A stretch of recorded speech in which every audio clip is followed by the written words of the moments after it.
The third hybrid factor is audience engagement. Here are 3 things to know. First off, audience engagement tools allow for instant reaction and increased participation as well as dwell time. Plan for a hybrid experience that connects people, whether it's 100 well-spaced in a venue and another 1,000 attending remotely. Make them feel like they are at the same event and keep them engaged in the attention economy. Secondly, bring virtual attendees into the live venue to take part in discussions.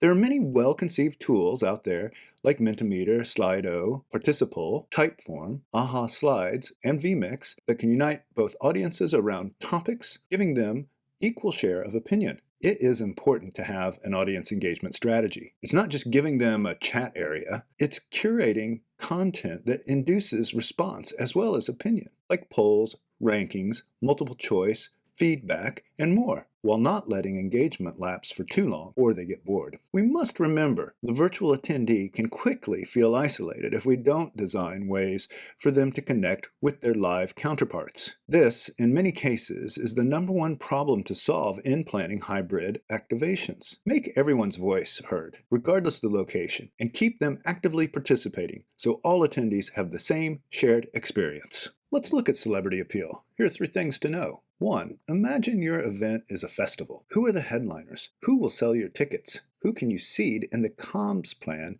to get those early bird signups?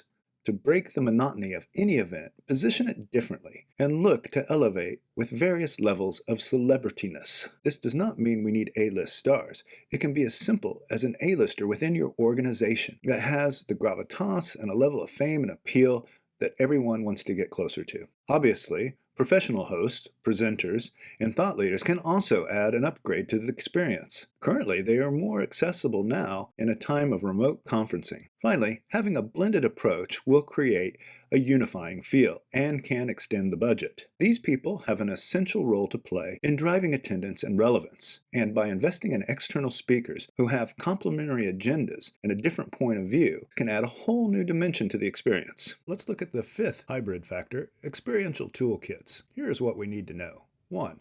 An experiential toolkit is an experience guide of sorts to create or uncover unique touch points in your event journey, elevating it from good to great. The strategy is to think laterally about the overall experience and spot the places you can efficiently and cleverly build experiential layers into your event. This thinking is more relevant when catering for 2 audience groups in hybrid events and enables us to plot the intersections of their experiences. How do we do this? Experiential toolkits can come in many forms. It might be starting the experience pre-event with a personalized welcome kit sent in advance to the attendee's home or hotel room. During the event, it could be a surprising event hack moment. Other options include event in a box to build out your event anywhere to parallel all the different experiences at the event. Additionally, one could have a clever piece of audience engagement, even a personalized, unique post-event follow-up. This could be a highlight reel, a call to action.